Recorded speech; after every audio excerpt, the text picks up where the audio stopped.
couple of years ago, I called my dad and I asked him for help. I was having a lot of trouble disciplining my kids, and I had promised that I wasn't going to spank them anymore, but they were driving me insane. I wanted to throw them out the window. And I asked my dad for help.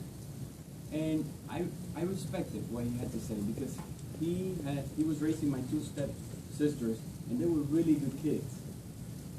So he told me, son, you have to just be patient. They're little, and sometimes they don't know what they're doing. And I thought, so simple. But for some reason, it calmed me.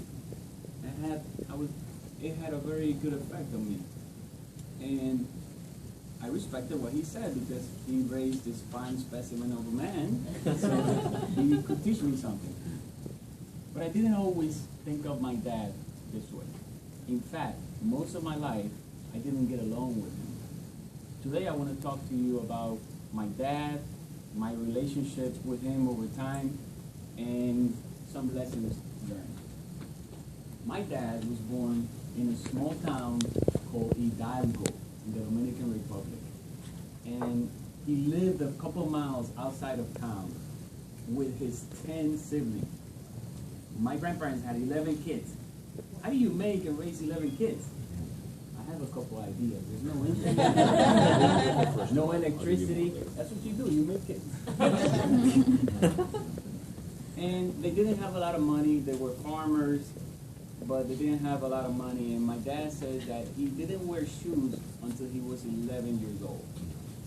When he was 11, he started taking some of the vegetables to town, a couple miles from the house, and selling them, saved enough to buy a used pair of shoes. Eventually, he grew up, met my mother, and had 2 kids, my older brother and I. When my mom was pregnant with me, he went from the Dominican Republic to Venezuela to find work. And over the next couple of years, he traveled from Venezuela to Mexico, crossed the border illegally, and all the way to New York. It was really funny watching my dad, because he was really afraid of immigration and the police. And he would run anytime, he would get away anytime there was police in the store.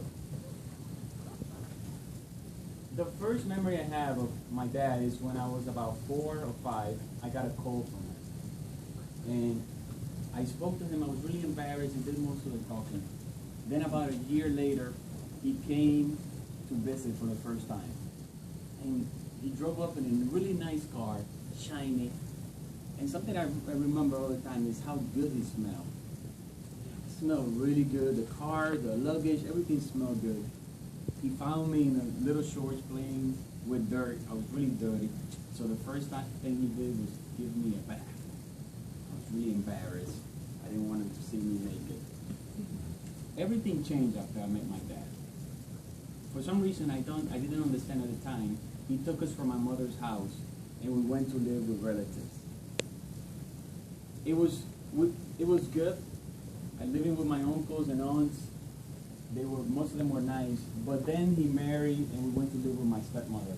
And she was mean. We were hungry all the time. I felt like I was Cinderella with my stepsister.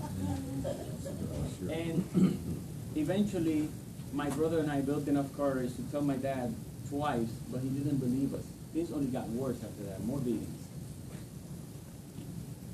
My brother left the house. He went to live with my uncles who couldn't take it anymore, and I stayed alone with my stepmother. When I was about 14, my father got visas for all of us, and we came to live in the U.S. I was so excited. I had heard all the stories about New York. Money grows on trees here. And I was really happy to finally live with my dad. But that happiness ended really quickly. But my dad was very strict. No going to friends' houses after school, no parties, working 6 days a week in the store. It was tough. And I had a trouble showing affection towards my dad. I had not grown with him, so it was hard to do that. And that made him sad and upset. I couldn't seem to do anything right in my dad's eyes. And our relationship started getting sour and sour. I quit the store, I couldn't take it anymore, and I went to work in a supermarket, and he was really upset.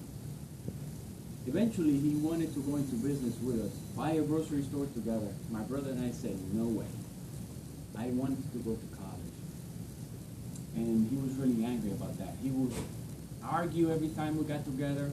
Every single time we got together, it was arguments. I started avoiding my dad. There was a point that I didn't talk to him for 2 years. And then when I was 27, my family, my mother told me that he really wanted to see me.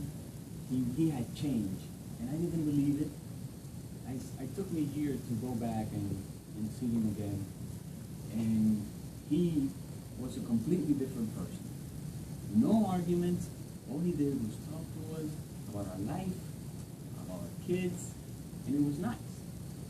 And I saw him a couple more times and realized that he really had changed. And I confronted him, something I really wanted to know for a long time about. Why did you take us from my mother's house? We lived in hell for so long. And he said that when I was little, and he got separated from my mom, she met someone else, and my stepdad was a really nice guy, but when he got drunk, he changed. He had a dark side. He became abusive and violent. And I remember that my stepdad got drunk all the time, and he came home, and my mom and him would argue in a room locked, and things were banging and being thrown. And I remember my mom crying and screaming. I didn't understand at the time what was really happening, but now, talking to my dad, I did. And he was afraid for us. And he told my mom that he would buy a house for her. He would take my stepbrother and sister if she let them, but she loved them.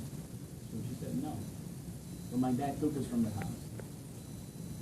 And finally talking to him and understanding where he was coming from, and having kids myself, I finally understood who he was and why he had done some things he did. And I know now that sometimes we have good intentions, but we still hurt the people we care about. And I try to take that lesson with me, with my own kids. And there may be somebody in your life that you don't speak to them anymore, you've had some trouble, and you should think, carefully that if you can forgive, there may be still time to save the relationship.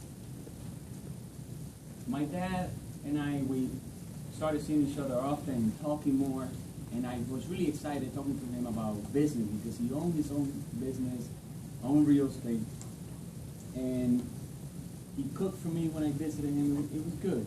I felt like I finally had a father. And 2 years after that, he passed away. He got really sick from diabetes, and I thought he was going to get better. In fact, one time he called me from the hospital and said, "Richard, don't come to the hospital. Tell everybody to stay home. I think immigration is here." And I said, you know what, my dad is still worried about immigration. He's going to be fine. But it didn't happen. And when I think of, when I get angry with my kids, almost all the time, I try to remember sometimes that conversation. And it brings me a very happy memory of my dad. And sometimes it calms me down. And I am so glad that we were able to reconcile while he was alive. That's very important. Madam Toastmaster.